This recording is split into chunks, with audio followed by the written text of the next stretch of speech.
তো hello guys, যেমনটা কি দেখতে পাচ্ছেন এটা আমাদের আজকের নিফটির চার্ট, যেটা কিনা প্রথম দিকে অনেকটা গ্যাপ ডাউন খুলেছিল, যার জন্য আমার সেন্টিমেন্ট ছিল নেগেটিভ। বাট তারপরে মার্কেট এখানে একটা রেঞ্জ তৈরি করে, যেটা আমার একটা ট্রেন্ড লাইন ছিল। তবুও মার্কেট এই ট্রেন্ড লাইনটাকে ভাঙতে পারছিল না বলে আমার কিছুটা মনে হয়েছিল যে একটা নেগেটিভ ট্রেড হতে পারে আজকের দিনে।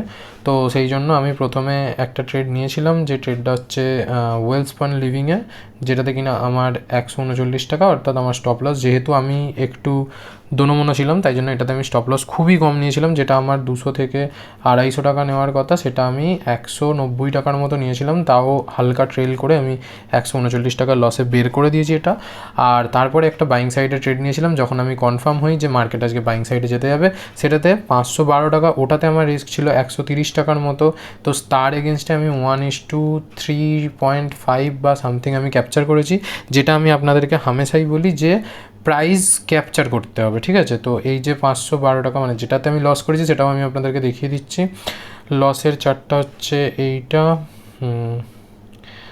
এটা হলো প্রফিটটা, লসটা হচ্ছে এইটা, এই ট্রেডটা খোলা যাবে না,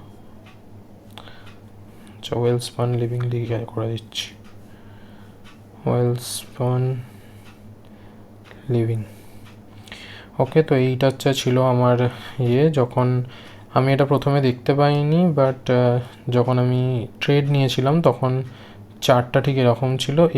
এই জায়গাটার পার্টিকুলারলি যখন ব্রেকআউট দিয়েছিল আমি তখনই এন্ট্রি করেছিলাম, বাট আনফর্চুনেটলি এসএল খেয়েছে, খুবই ছোটো এসএল ছিল এটার অবধি, তাও ঠিক আছে, ইটস ওকে। আর স্যাগিলিটি ইন্ডিয়া যদি আপনারা দেখেন, যেটা কিনা আমার লাগানো ছিল, যেটাতে আমি এন্ট্রি নিয়েছিলাম, সেটা হচ্ছে এটাতে আমার দেখতেই পাচ্ছেন যে স্টপ লস কতটা ছোটো ছিল, তার এগেনস্টে স্টপ লস কতটা ছোটো ছিল এবং তার এগেনস্টে আমি কতটা বড় র্যালি ক্যাপচার করেছি।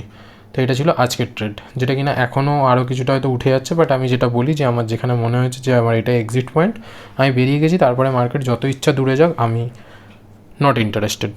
এই ছিল আজকের আমার ট্রেড।